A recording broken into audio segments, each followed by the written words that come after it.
Good afternoon, everyone. Welcome back to Econ 1A. This is our virtual lecture for week 9, the week after spring break for March 29th.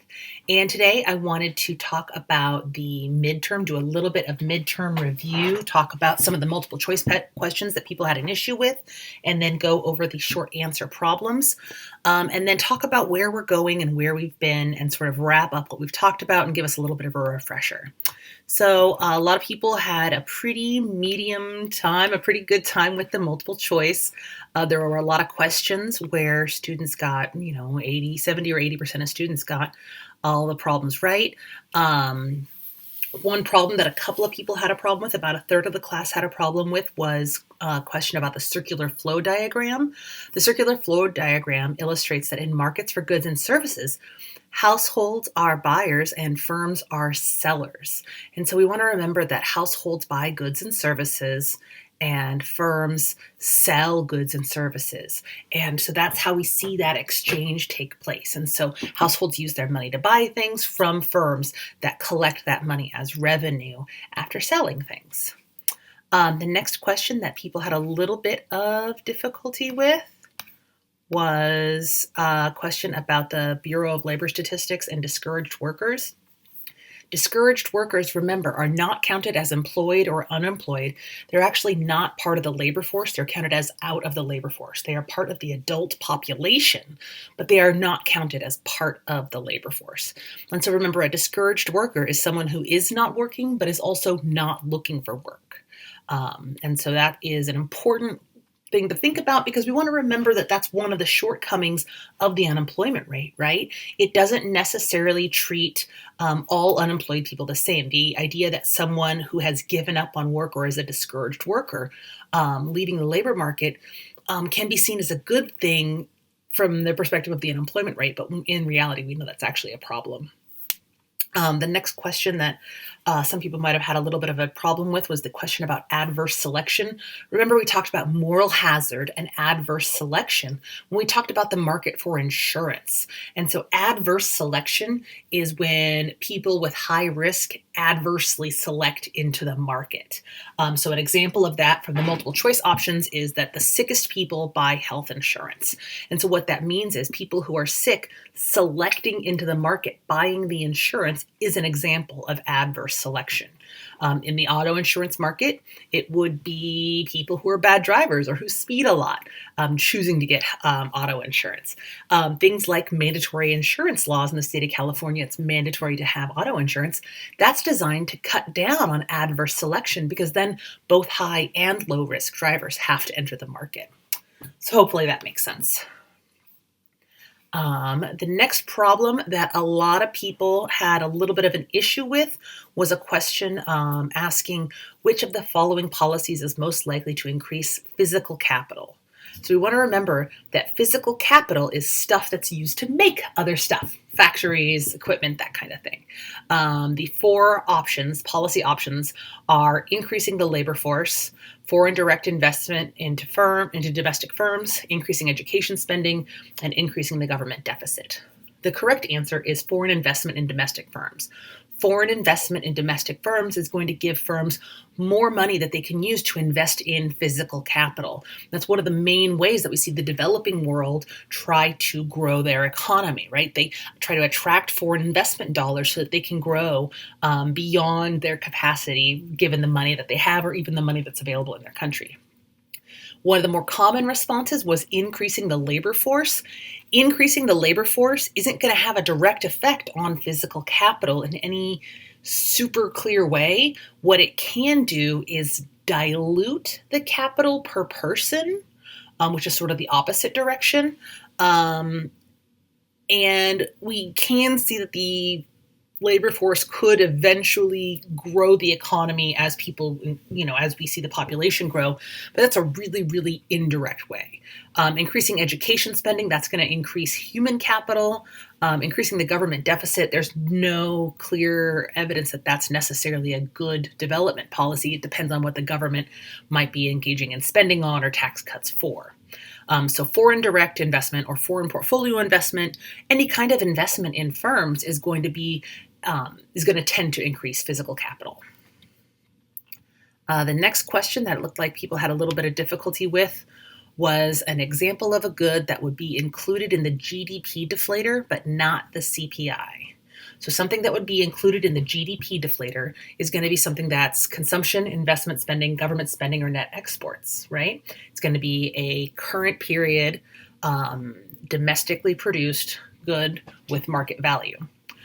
If you look at the goods listed, we have a library book, a used car purchased by your aunt, a new public park purchased by the state of California, and an imported chocolate bar.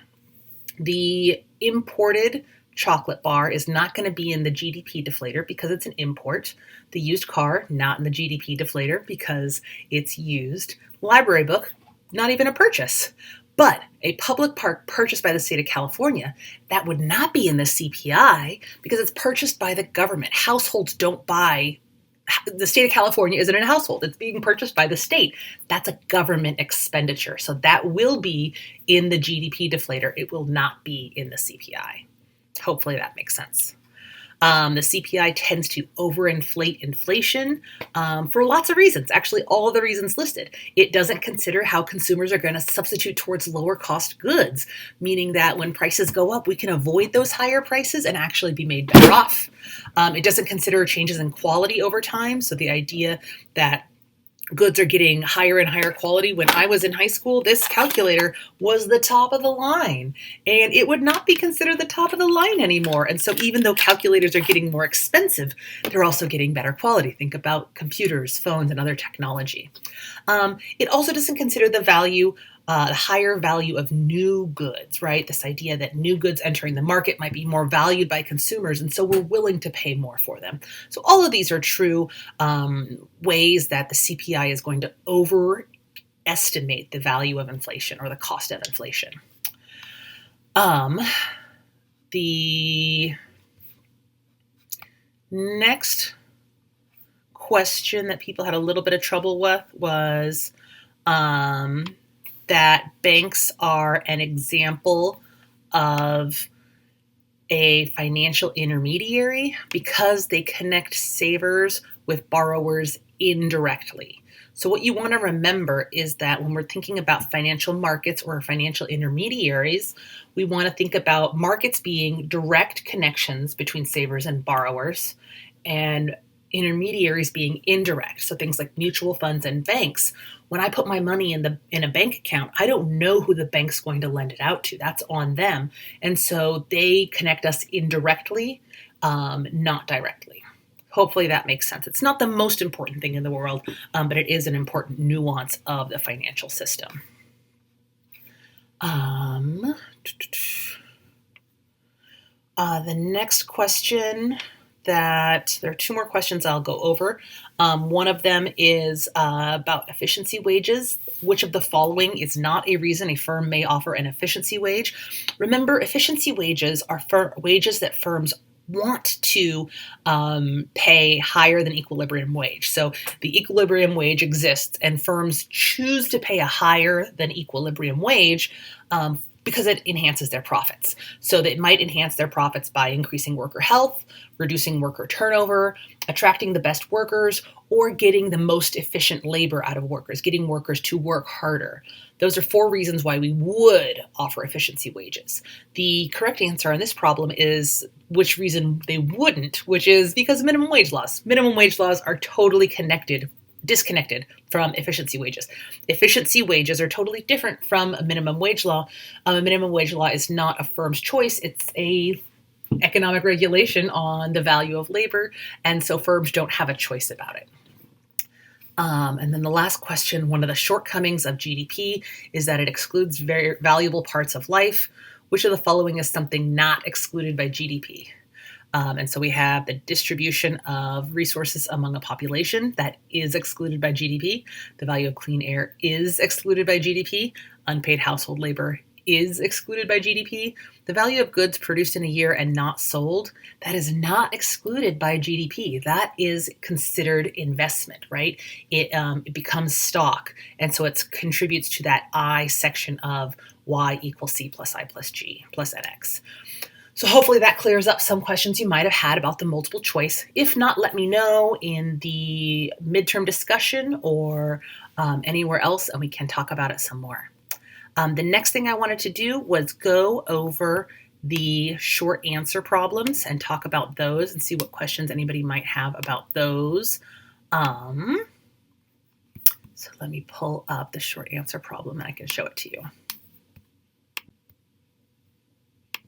Okay, so the first question asks you to use a production possibilities frontier to explain which points are efficient or inefficient, possible or impossible, where you would like to be personally, that's your preference, and then what the opportunity cost of your choice is. And so what we have is a PPF where we have 24 hours as an input to produce two outputs.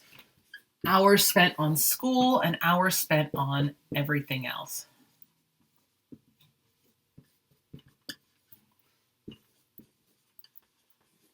And so you can either spend 24 hours on school or everything else or some combination of the two. And so we have a couple of options.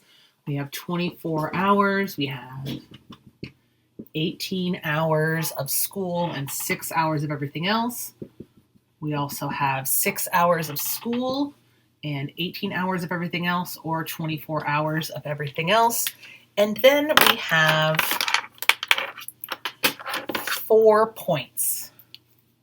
We have point A, point C, point B, and point D. So the first thing you want to do is identify which points are possible and efficient, which points are inefficient, and which points are impossible. Possible and efficient are going to be A and B. Any point along the PPF is both possible and efficient. Point C is possible, but it's inefficient, right? It's not doing as much as we could. We could have more of everything, right? We could have more of school or everything else, so that's good. Point D is impossible. It's 18 hours of school and 18 hours of everything else, maybe, and that's just not possible. There are only 24 hours in our day. What point you choose is totally up to you. There is no wrong answer unless it's an answer that's not on this PPF. So if you pick point A because you want to spend 18 hours on school and 6 hours on sleep, that's your choice. Your opportunity cost is all the stuff you give up to spend that much time on school, and the 6 hours of school you give up on your to spend doing everything else. If you choose point B, then you are giving up a lot of school time to do everything else. Maybe you are giving up studying for additional sleep or to work part-time or something like that. As long as you give me a valid point and something that you have to give up to get to that point, your answer is correct. Okay? There were 2 multiple choice questions. The first one asked what the efficient market hypothesis says. The efficient market hypothesis is at the end of our discussion of financial markets. And it says that prices contain all the available information in terms of stocks. So basically it says that the stock market is informationally efficient. All of the relevant information out there is baked into the price. As soon as new information comes out, it changes the price. We can think about the recent case of the GameStop stock, right? There was some pressure to drive the price up, right? Reddit investors drove up the price of GameStop. As soon as that knowledge was out there that it was happening, the price went up. As soon as it was realized that it was a false inflation of the price started to go down. And so the idea here is that there's not really a way to beat the stock market. You can get a little bit lucky. You might have some special information, but pretty much as soon as anybody else can know what you know, it's going to start to be baked into the price of the stock. Extra credit problem number 2 says, why are property rights important for productivity? This is one of when we talked about the production function chapter, looking at policies that can increase economic growth, property rights are one of them. By guaranteeing property rights, governments make sure that people feel safe to invest in physical capital and human capital and plan for the future. A lot of investments, whether it's in yourself, in your family, in a business, that requires giving up current period consumption to save for some future action. You need to know that that future is secured and property rights are a part of that. It's one of the ways that we can enhance economic and political stability is with property rights. It's also important for ideas, right? If you spend a lot of money on research and development, you want to know that your idea, your intellectual property rights are going to be protected. Make sense? Hopefully. If you didn't answer those, it's not a big deal. They were extra credit. If you did, good for you. The next problem looks at calculating a CPI. So we have a basket of goods that includes 3 cups of coffee and 4 sandwiches each week. And then we have 3 prices. We have the prices for week 1, week 2, and week 3 for our coffee and our sandwiches. So in week 1, the price of coffee is $2 and the price of sandwiches is $5. In week 2, the price of coffee stays the same. Sandwiches go up to $6. And then in week 3, the price of coffee goes up to $4 and sandwiches go up to $8. So there's 3 steps here. We want to calculate the value of the basket of the good in each period. Then we want to calculate the CPI for each week, and then the inflation rate as we move from week 1 to week 2 and from week 2 to week 3. And given in the problem are the CPI calculation and the inflation calculation. So the first step here is to go ahead and calculate the value of the basket. So week 1, my basket is going to be $2 times 3 cups of coffee plus $5 times 4 sandwiches. 2 times 3 is 6. 5 times 4 is 20. So my basket is worth $26. In week 2, coffee stays the same. And sandwiches go up to $6. So now I've seen the price of my 4 sandwiches each go up by $1. My basket now costs $4 more, $30. In week 3, now coffee goes up to $4. And sandwiches go up to $8. That's a big jump in price. So now my basket is worth $44 or costs $44. Right? So that's the value of the basket in each week. Then I want to go ahead and, let's see, calculate the CPI. So remember the CPI for a given period is going to be, so let's call it CPI for week 1 is going to be the 100 times the basket in the current year divided by the base year.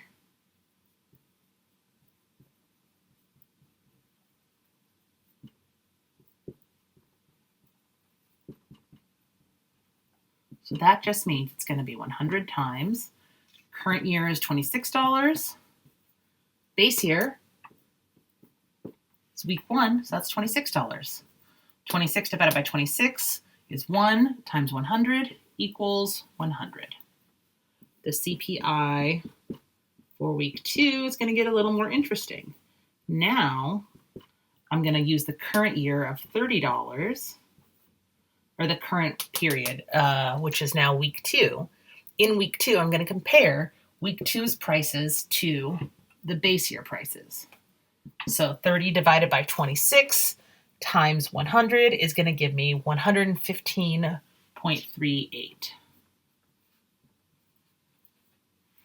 I'm going to go ahead and kind of scooch this over now.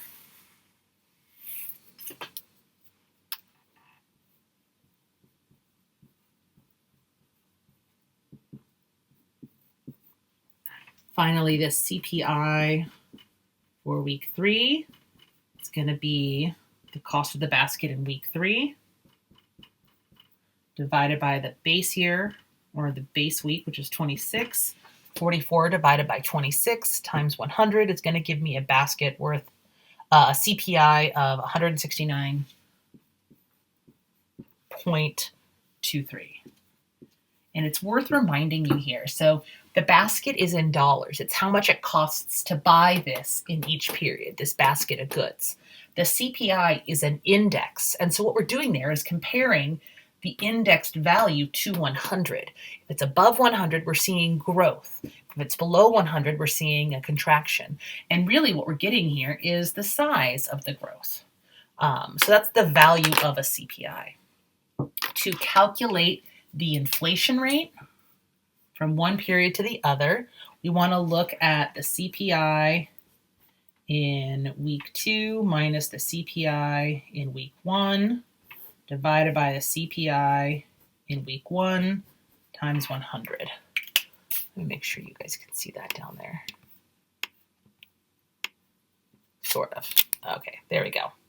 So if we're looking at our first period, we have the CPI is 115.38 minus 100 divided by 100 is going to be 1.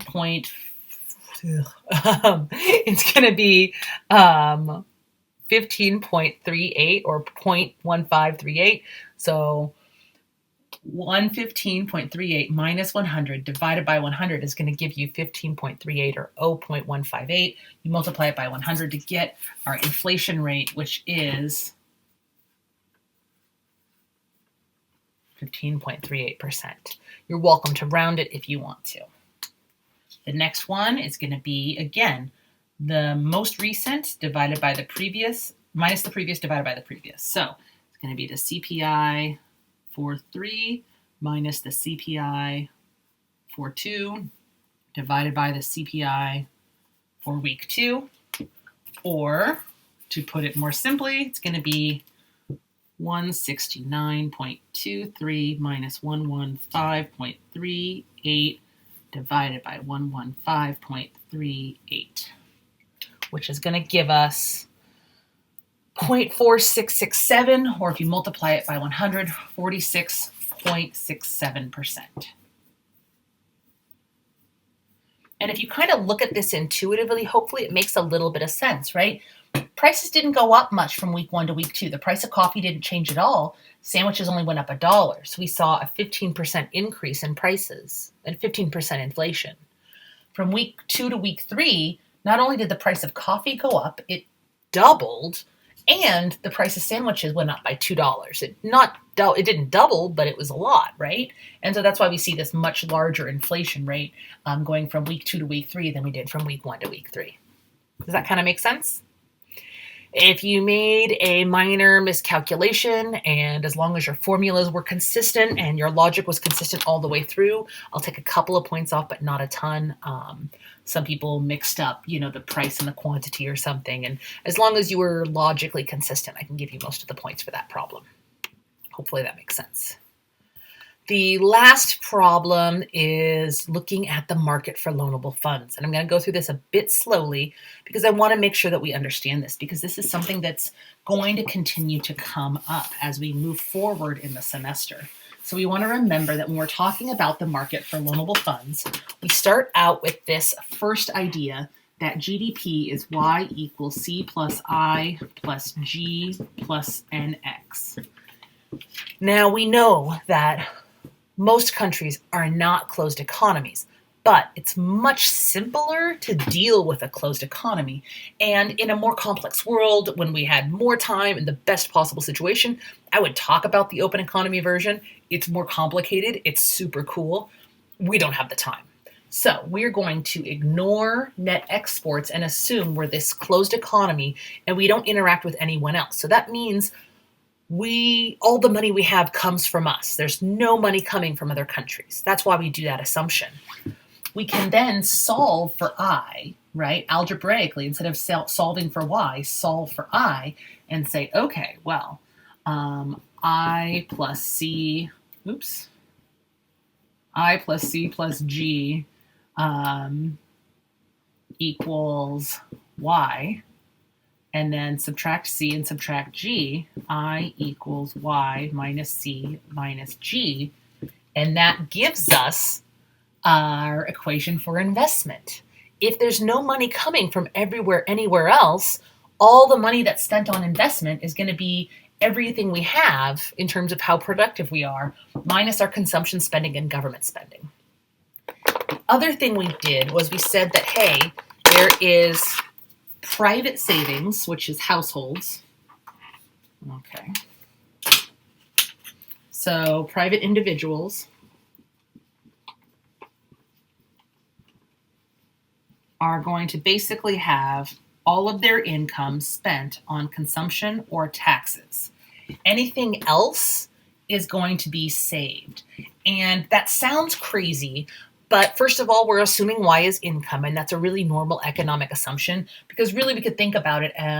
GDP is divided between all of us. So all of us get some portion of that GDP, and we could all add it up together to get that total GDP minus consumption, the stuff we spend on stuff, and minus what we spend on taxes. Any dollar that's not spent on buying things or paying taxes is basically in that market for loanable funds, even if it's in your checking account, on your ATM account. As long as it's not buried in a jar in your backyard, it's in savings because it's in that market for loanable funds. Because if it's sitting in a bank account, the bank's not going to just let it sit there. They're going to loan it to someone else. So we have private savings. We also have public savings, and that's the money that the government saves. The government doesn't save very much, but if they did, it would be based on their income, which is taxes, and their spending, which is government expenditure. We also know that national savings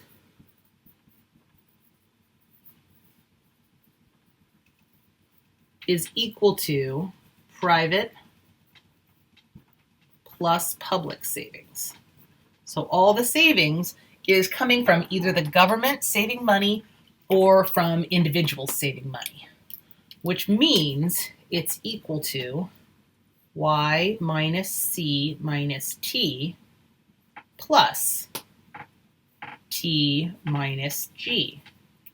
Well, T minus T cancels each other out, so then we're just left with Y minus C minus G, which looks a lot like that, right?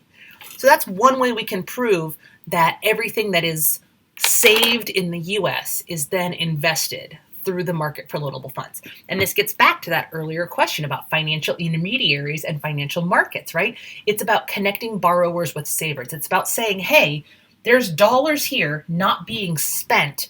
How do we get it to somebody who wants to borrow?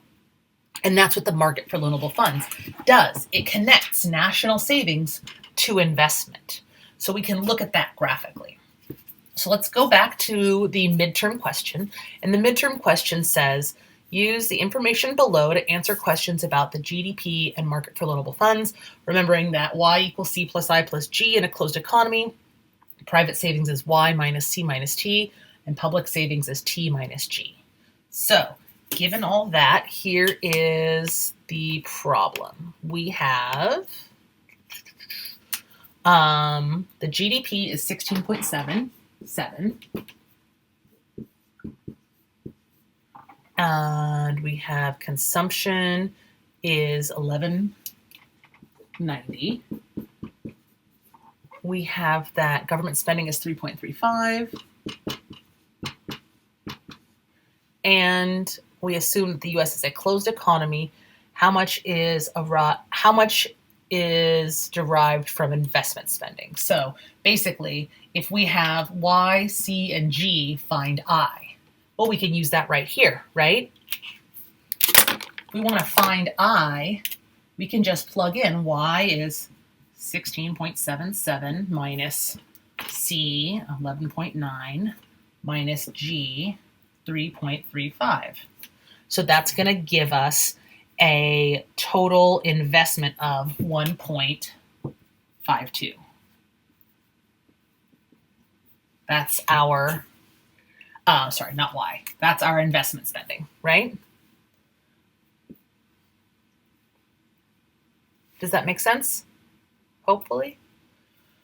right? Because I equals Y minus C minus G. If we want to find how much of the US economy is derived from investment spending, we can just take Y minus C minus G and we get I.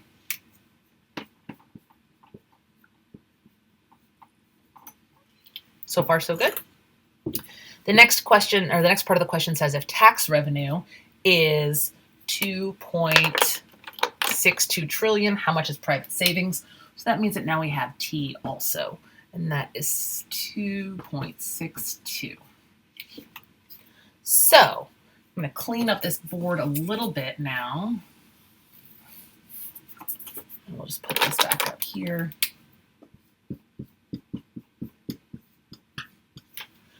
And we can answer the next part. So it says, how much is private savings and how much is public savings? So private savings and public savings are, again, going to be based on these equations. Private savings is going to be Y minus C minus T. So that's going to be 1677 minus 11.9 trillion minus 2.62. So private savings is 2.25 trillion.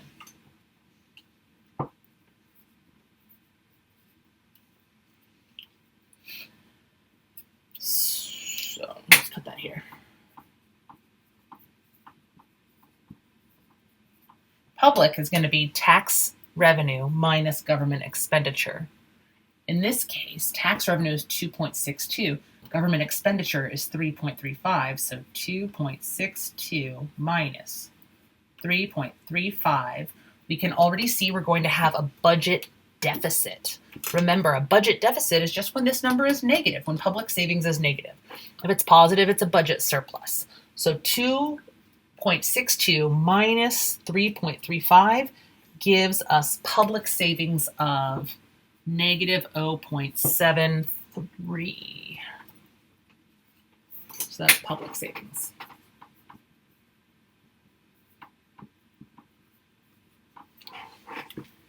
So far, so good. When we put them together, we get national savings. So 2.25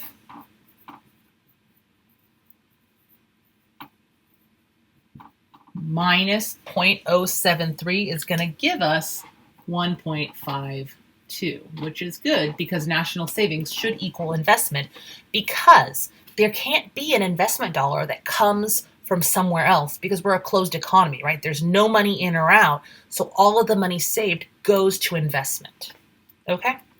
And so we can show that not just here mathematically using algebra and these proofs, but also graphically. And that's what the next question asks. Graph the market for loanable funds for the United States.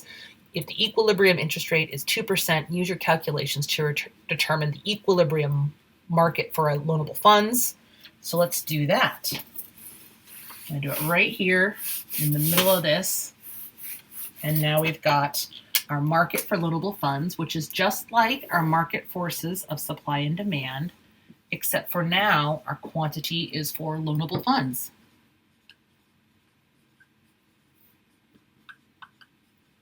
We're looking at the quantity of dollars and bills loaned out on the market. There we go, right? Instead of looking at the quantity of pens or sandwiches or PS5s being bought and sold, we're looking at the quantity of dollars, which means the price is going to be a little different. The price of borrowing money is the interest rate that you have to pay back on that loan. The price or the return associated with loaning money out is the interest rate too, right? That's the benefit to the bank. That's the benefit you get when you buy a bond or put your money in a savings account, something like that. So the price is going to be that interest rate. And so we can graph the market for loanable funds. We start out with our downward sloping demand curve. And remember, that's because as interest rates go down, borrowing money gets cheaper. If you needed to take out a $1,000 loan to make ends meet, you would be way happier if your interest rate was 1% rather than 10%. Oops. a lower interest rate is going to make it cheaper to pay that loan back. So if interest rates are the price of borrowing money, lower interest rates are going to increase demand for loans. If I told you I'd loan you money at 1%, you might say, well, actually, can I get $1,200? If I said I was going to charge you 40%, you'd say, you know what, maybe I'm fine. I'll figure it out, right? So that's why we see that downward sloping demand curve. The next thing we see is an upward sloping supply of loanable funds. And that's because we're more willing and able to save money, supply funds to the market if the interest rates are higher. So think about if I asked you to put your money, let's say we all get our stimulus check, right? You can either spend it on consumption or put it in your savings account. If the interest rate in your savings account is 1%, I might buy some stuff. If the interest rate in your savings account is 20%, now you're going to be more willing to put that money in the bank. Think about if the return on your stock markets, if you buy a stock and you get 5% back versus 0% versus 10%. The higher that interest rate, the more you're going to be willing to supply money to that market. And this is an overly simple version of the market for loanable funds, by which I mean it's not like in the real world we all face the same interest rate, but we're making a really simplifying assumption here where we're just putting all the markets together. So you can think of this as being the average interest rate maybe, or something like that. Because the reality is we all pay different interest rates at different institutions, depending on our credit score, depending on the type of loan, those kinds of things.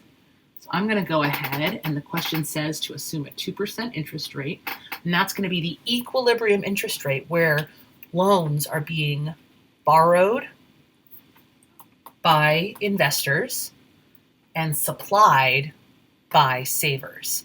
And that's the other important thing you want to remember. In the market for loanable funds, demand comes from investment spending. It's people demanding loans. They want to take out a loan. They're demanding money and they want to borrow some. Supply comes from savings. It comes from savers putting their money into savings accounts, checking accounts, bonds, mutual funds, and stocks. Okay? Our equilibrium is going to come from either investment or national savings. And the reality is national savings is the supply of loanable funds, and investment is demand. Where quantity demanded is equal to quantity supplied, that's where we're in equilibrium. So at $1.5 trillion. So the market for loanable funds in equilibrium here is at a 2% interest rate with $1.52 being borrowed and saved. Does that kind of make sense? Hopefully. Most people did pretty well with this part. The next part is a little bit complicated, and it says, okay, now that we're comfortable with this, let's change it, of course. So imagine Congress increases government spending by $0.26 trillion. So we're going to see an increase in government spending of 26 trillion. How does this affect the government budget? How will it affect private savings and national savings?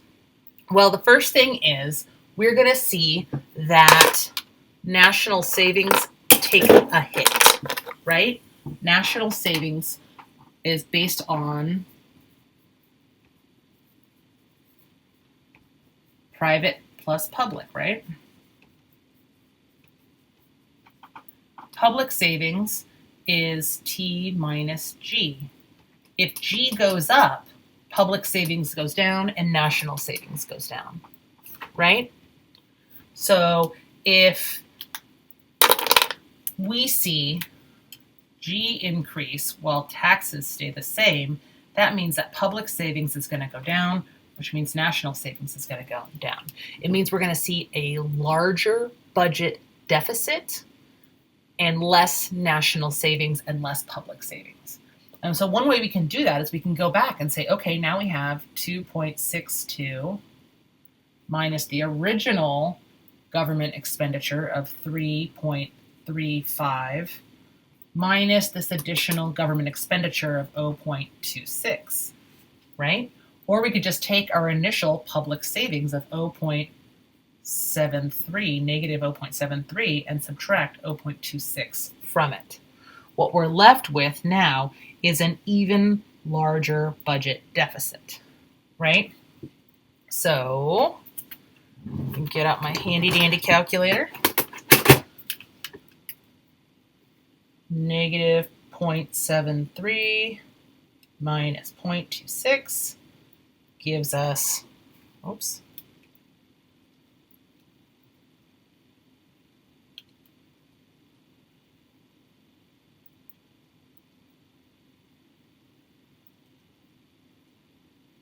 .99,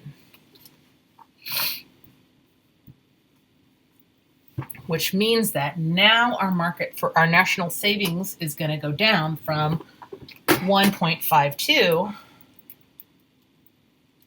to 1.26. So we're going to see the supply for loanable funds shift in, because remember, again, the supply for loanable funds comes from national savings, which is public plus private. So if public savings goes down, national savings goes down, supply for loanable funds decreases, and we are now hit with this new equilibrium of 1.52, 1.26. And we're going to expect that to result in a higher interest rate. It's not going to happen automatically, but the reality is there's less money available to all the firms and households who want to borrow. And so that's going to mean if you and I are competing for something and we both want it, we're going to start being willing to pay a higher price, in this case, a higher interest rate to borrow more money. So when that supply shifts in, some consumers here on the demand curve are going to be willing to pay a higher price, or in this case, a higher interest rate to get that good, in this case, loanable funds. So maybe the interest rate goes up to 3%. You can say it just goes up generally. You can make up a number. You're welcome to it. But what's going to happen is if the government increases government spending, it's going to decrease public savings, right? Government expenditure is going to go up. Public savings is going to go down. National savings is going to go down. That's going to shift in the supply of loanable funds, raising the interest rate and lowering the equilibrium quantity of loanable funds. Does that make sense? Hopefully. If not, let me know. Okay? So that's the midterm. If you're still having problems with loanable funds, let me know. We'll talk about it some more, but we are still going to be talking about it. You want to remember that it's very similar to what we talked about when we talked about market forces of supply and demand, right? We have quantity, we have price, and then we have demand and supply. We're going to see the same thing in the next couple of weeks when we start to talk about money. We're going to start to talk about the market for money and how we can see government agencies use the market for money and GDP to try and control the economy. It's going to be really important for our understanding of how our government is responding to the current pandemic and to crises in general. So I'm going to give you guys a little preview of what we'll be talking about at the end of this video, just to give you a sense of where we're going next. Okay? So what we're going to be looking at next is the monetary system. And this is building on everything we've talked about so far with respect to CPI, inflation, GDP, the production function, and the market for loanable funds. And so I want to make sure that we do a bit of a review of all of this, and we'll talk about this a little bit at the beginning of next week. But what we want to look at is all these ways that these tools of microeconomics can help us understand the economy. So we started talking about national productivity, how we measure our productivity, how we can enhance it with policies, how we make a country more productive. GDP is our major measure of national productivity and national income.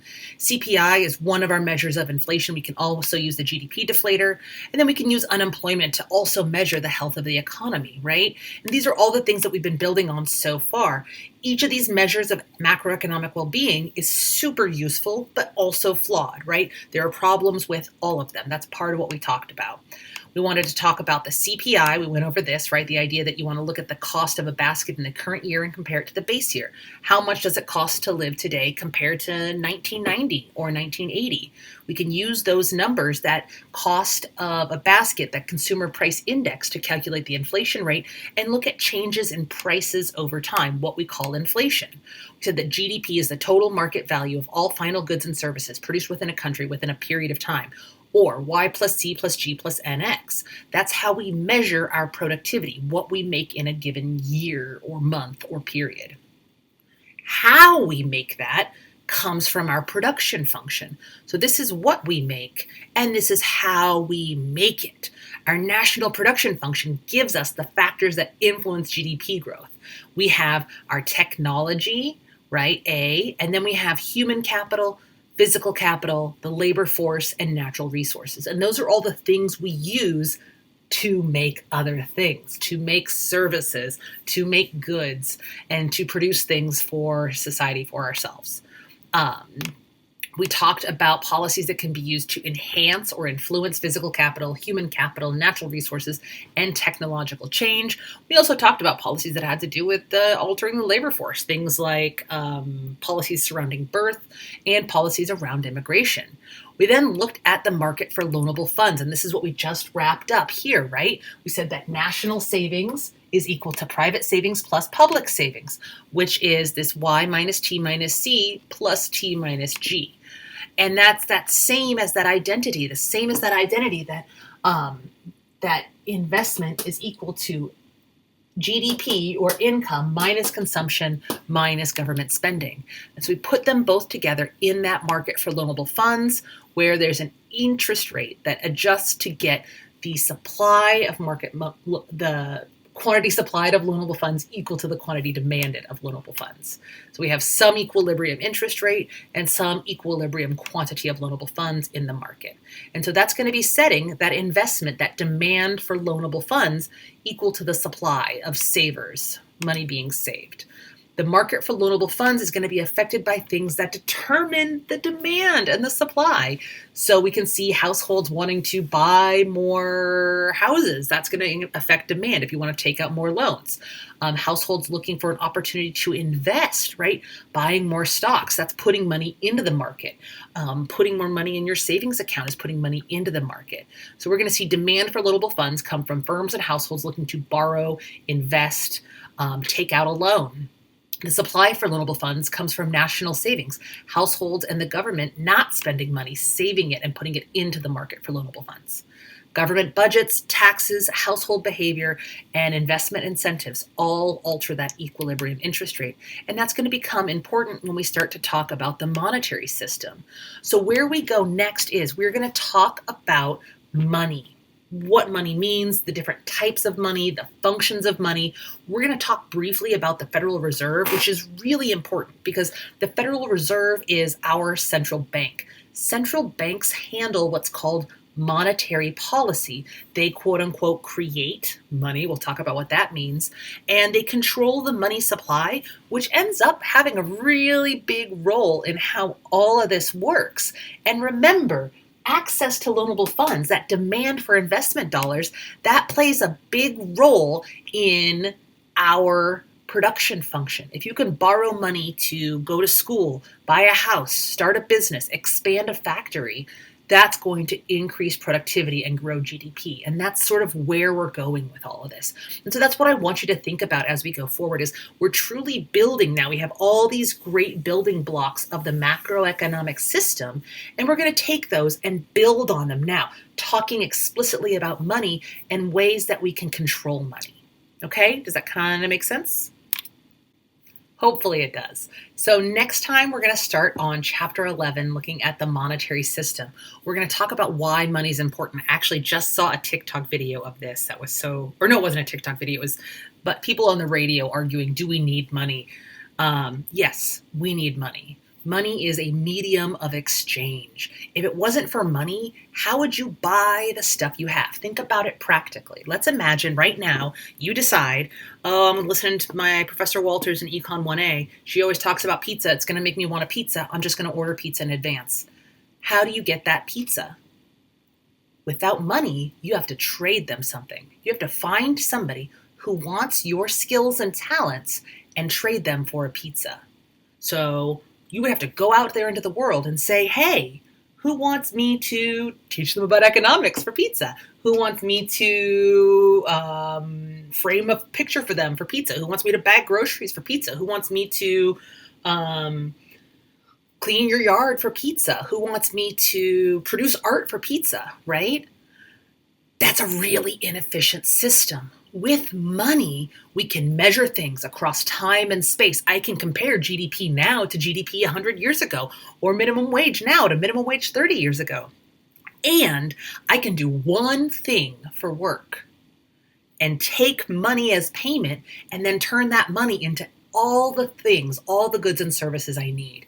And that's one of the really important things about money that gets misinterpreted and gets lost, because people talk about, oh, what does it mean? Blah, blah, blah, blah, blah, money theoretically. But truly, money is important. Its primary role, in my opinion, is as a medium of exchange. It allows us to just do one thing and not have to find people who want our services. We only have to find one person who wants to hire us and pay us. And then we can take our money to anyone who wants to sell a good or service to us. And that's a really great system. It's way more efficient than if we walked around all the time. I always say that's what I would have to do. If it wasn't for money, I would have to walk around all the time saying, would anybody like to give me housing in exchange for a lecture on economics?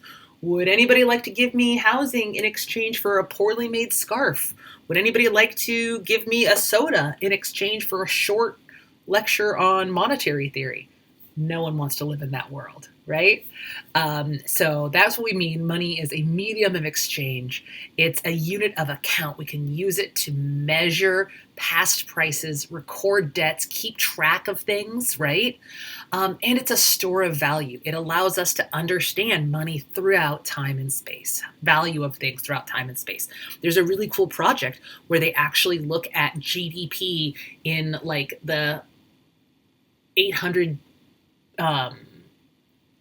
the year 800 or something like that. And what they do is they look at how much livestock there was, and they can assign a value to that livestock and say, this is what GDP was like in the year 900, in the year 1000. And that's amazing. Money allows us to do that. It allows us to assign value to things across time and space. That's amazing. We'll talk about the difference between commodity money and fiat money. Commodity money is stuff that has its own value. So when people talk about going back to the gold standard, right? That's not an appropriate way to use quotes. But the gold standard is this idea that all the money in a system is based on some amount of gold being held somewhere. So we can think about, old gold. This isn't really a gold coin, but this is a Sacagawea dollar. And we can think about that, money that has intrinsic value. I could melt this down and turn it into something. It has value based on just what it is. It is intrinsically valuable. When people use beads or silver or precious metals or gems to exchange, the examples of informal economies where people use drugs or cigarettes as money or ramen as money, that's all commodity money. It has value aside from what we say it has value. Fiat money is this piece of paper. It doesn't mean anything unless you believe in it and trust the government that supports it. So fiat money has no intrinsic value. It's just a piece of paper, which I can prove to you by showing what my child did to some fiat money. He took this and tore it in half because he couldn't tell it had value. He just thought it was a piece of paper. And now I have to go take this to the bank and tape it together and ask them to fix it for me. So fiat money, it doesn't necessarily not have value. It just doesn't have intrinsic value. It doesn't have its own value. It has value because of government decree. And as long as you trust the government, you can trust the value of the money, more or less. I'm not saying you have to crazy trust the government, but generally. So we'll talk more about money and different ways that we can measure money and count money and what the money supply means to us next time we meet. We aren't going to have class on Wednesday because of Cesar Chavez Day. We don't have classes on Fridays. So we'll come back on Monday, April 5th, and review money and talk about money some more and jump into how we can use our understanding of money to help us understand the economy. So check out the new materials I'm posting on Canvas. Let me know what questions you have. Let me know if you have questions about the midterm, and I will talk to you all later. Take care, be well, take good care of yourselves, and I'll see you next time. Hopefully it does. So next time we're going to start on chapter 11, looking at the monetary system. We're going to talk about why money is important. I actually just saw a TikTok video of this that was no, it wasn't a TikTok video. But people on the radio arguing, do we need money? Yes, we need money. Money is a medium of exchange. If it wasn't for money, how would you buy the stuff you have? Think about it practically. Let's imagine right now you decide, I'm listening to my Professor Walters in Econ 1A. She always talks about pizza. It's going to make me want a pizza. I'm just going to order pizza in advance. How do you get that pizza? Without money, you have to trade them something. You have to find somebody who wants your skills and talents and trade them for a pizza. So you would have to go out there into the world and say, hey, who wants me to teach them about economics for pizza? Who wants me to frame a picture for them for pizza? Who wants me to bag groceries for pizza? Who wants me to clean your yard for pizza? Who wants me to produce art for pizza, right? That's a really inefficient system. With money, we can measure things across time and space. I can compare GDP now to GDP 100 years ago, or minimum wage now to minimum wage 30 years ago. And I can do one thing for work and take money as payment and then turn that money into all the things, all the goods and services I need. And that's one of the really important things about money that gets misinterpreted and gets lost because people talk about, oh, what does it mean? Blah, blah, blah, blah, blah, money theoretically. But truly, money is important. Its primary role, in my opinion, is as a medium of exchange. It allows us to just do one thing and not have to find people who want our services. We only have to find one person who wants to hire us and pay us. And then we can take our money to anyone who wants to sell a good or service to us. And that's a really great system. It's way more efficient than if we walked around all the time. I always say that's what I would have to do. If it wasn't for money, I would have to walk around all the time saying, would anybody like to give me housing in exchange for a lecture on economics? Would anybody like to give me housing in exchange for a poorly made scarf? Would anybody like to give me a soda in exchange for a short lecture on monetary theory? No one wants to live in that world, right? So that's what we mean. Money is a medium of exchange. It's a unit of account. We can use it to measure past prices, record debts, keep track of things, right? And it's a store of value. It allows us to understand money throughout time and space, value of things throughout time and space. There's a really cool project where they actually look at GDP in like the 800 the year 800 or something like that. And what they do is they look at how much livestock there was, and they can assign a value to that livestock and say, this is what GDP was like in the year 900, in the year 1000. And that's amazing. Money allows us to do that. It allows us to assign value to things across time and space. That's amazing. We'll talk about the difference between commodity money and fiat money. Commodity money is stuff that has its own value. So when people talk about going back to the gold standard, right? That's not an appropriate way to use quotes. But the gold standard is this idea that all the money in a system is based on some amount of gold being held somewhere. So we can think about, old gold. This isn't really a gold coin, but this is a Sacagawea dollar. And you can think about that money that has intrinsic value. I could melt this down and turn it into something. It has value based on just what it is. It is intrinsically valuable. When people use beads or silver or precious metals or gems to exchange, the examples of informal economies where people use drugs or cigarettes as money or ramen as money, that's all commodity money. It has value aside from what we say it has value. Fiat money is this piece of paper. It doesn't mean anything unless you believe in it and trust the government that supports it. So fiat money has no intrinsic value. It's just a piece of paper, which I can prove to you by showing what my child did to some fiat money. He took this and tore it in half because he couldn't tell it had value. He just thought it was a piece of paper. And now I have to go take this to the bank and tape it together and ask them to fix it for me. So fiat money, it doesn't necessarily not have value.